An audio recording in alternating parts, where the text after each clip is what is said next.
비선 실세 최순실 씨가 1시간 전쯤 검찰에 출석했습니다. 네, YTN 뉴스특보 계속해서 이어가도록 하겠습니다. 먼저 특별수사본부 현장 연결해서 현재 상황 알아보겠습니다. 한현희 기자. 가 차려진 서울중앙지방검찰청입니다. 예. 네, 1시간 전쯤 이곳 서울중앙지방검찰청에 최순실 씨가 출석했는데요. 당시 모습은 어땠고 또 오늘 조사는 어떻게 진행되는지 함께 취재하고 있는 홍선기 기자와 대화 나눠보겠습니다. 홍선기 기자, 이 최순실 씨가 검찰에 출석했는데요.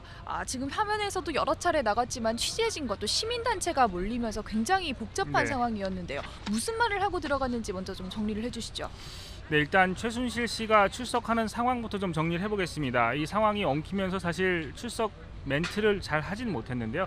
최순실 씨가 이곳에 도착한 것은 이 출석 예정 시간인 오후 3시보다 약 1분 정도 앞선 거의 3시 정각에 도착을 했습니다. 검은색 에코스 차량을 타고 도착을 했는데 아마 변호인 측에서 제공한 차량인 걸로 보입니다. 이곳에 도착한 최순실 씨는 검은색 코트에 검은색 모자를 쓴 차림이었습니다. 이 모자에 얼굴이 반쯤 가려져 있었는데 또 손으로 얼굴을 가리면서 지금 화면에서 보시는 것처럼 정확히 얼굴을 볼 수는 없는 상태였습니다. 그리고 취재진들이 준비한 포토라인에 쓰긴 했지만 이 준비된 질문을 받았어도 취재진들과 시민단체 시위대까지 엉키면서 사실 질의응답이 제대로 이루어지지 못했습니다. 지금 화면에서 보시는 것처럼 최순실 씨는 약간 얼굴을 가리고 울음을 삼키는 듯한 모습도 보이고 있고요. 취재진들은 연신 질문을 하고는 있지만 사실 시위대와 취재진들의 육성이 엉키면서 이때는 질문이 이루어지지 못했습니다. 그리고 최순실 씨가 이제 안으로 들어가고 나서 취재기자와 이제 엘리베이터를 타러 가는 동안의 대화가 잠깐 이루어졌는데요.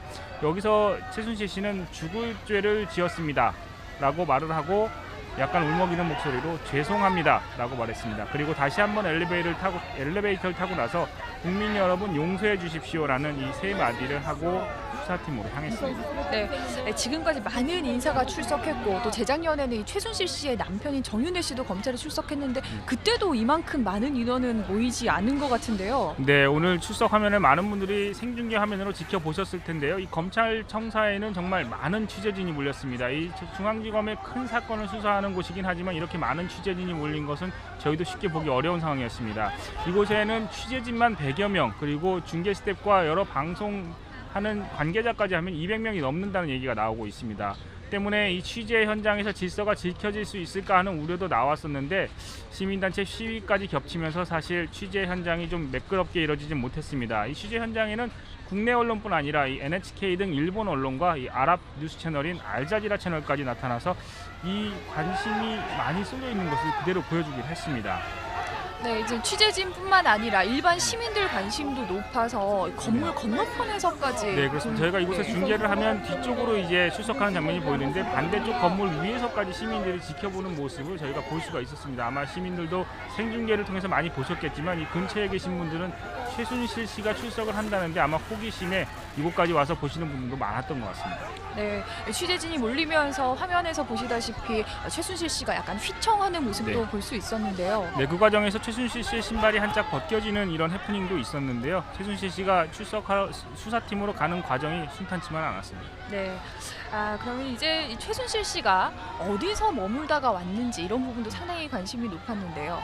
네, 일단 그 부분이 어제 공항에서 7시 30분에 입국한 뒤에 공식적으로 확인된 바는 없습니다. 일단 검찰이 동행하지는 않았다고 공식적으로 확인을 했고요. 일단 변호인 측에서는 은신처를 제공을 하고 휴식을 보장한 것은 확인이 되고 있지만 정확히 어디에 머물고 있었는지는 확인해주지 않고 있습니다. 다만 이경재 변호사는 어제 최순실 씨가 서울에 머물고 있다 이런 얘기를 했습니다. 그러나 서울에 어디에 누구의 집에 머물고 있었는지는 공식적으로 확인되지 않았고 또 어제 공항에서는 건장한 남성 대여섯 명이 동행을 했다는 이런 목격담들이 나오고 있어서 과연 이들이 순수 변호인 측의 인사들인지 아니면 검찰은 아니더라도 다른 국가기관에서 동행을 한 건 아닌지 이런 얘기까지 나오고 있습니다. 네, 지금 잠시 또 화면을 보시면은 화면에 지금 신발이 나오는데 저게 저 신발이 최순실 씨가 급하게 수사팀으로 가는 도중에 발이 엉키면서 벗겨진 신발입니다.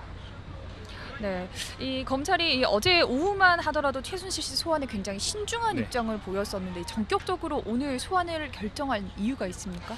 일단 검찰이 어제까지만 해도 최순실 씨 소환에 대해서 물론 소환은 하겠다 그러나 당장 하지는 않겠다는 듯한 태도를 보여왔습니다. 그런데 갑자기 오늘 오후에 소환 발표가 됐죠. 그 배경을 두고도 여러 가지 해석이 있는데 일단 최순실 씨가 어제 도착을 했을 때 검찰은 이런 말을 했습니다. 최순실 씨를 부르긴 반드시 부르겠다. 그러나 필요할 때 부르겠다. 이렇게 얘기를 했습니다.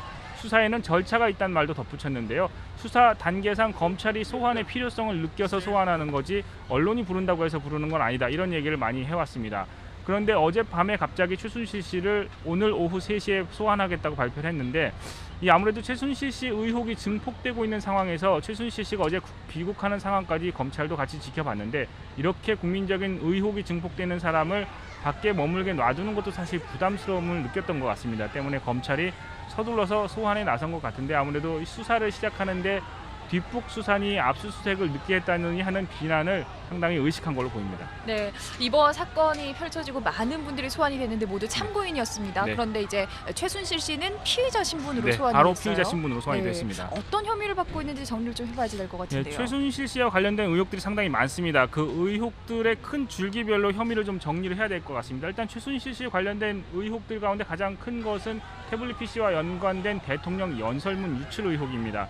이 대통령 연설문을 최순실 씨가 직접 미리 받아본 게 사실이라면 대통령 기록물 관리법 위반 혐의에 적용이 될 수 있습니다. 그리고 이게 기록물인지 아닌지는 사실 아직 판단이 되지는 않고 있지만 이 연설문들이 대통령 기록물에 해당이 된다면 최순실 씨가 이를 받아본 것은 대통령 기록물 관리에 관한 법률 위반 혐의가 적용이 될 수 있습니다. 특히 그 연설문 가운데 화제가 되고 있는 것은 드레스덴 연설인데요. 이 드레스덴 연설에는 사실 우리나라의 통일과 관련된 중요 발언들이 들어가 있습니다. 근데 이거를 미리 받아봤다면 국가기록물관리법 위반 혐의가 아니라 외교상 기밀 누설 혐의도 적용할 가능성이 있어 보입니다. 네, 오늘은 형사 8부에서 주로 먼저 조사를 진행을 해서 미르와 K 스포츠재단과 관련된 의혹에 대해서 네. 먼저 수사를 할 방침이라고 하는데요. 자세한 소식은 다음에 또 전해드리도록 하겠습니다. 지금까지 서울중앙지방검찰청에서 전해드렸습니다.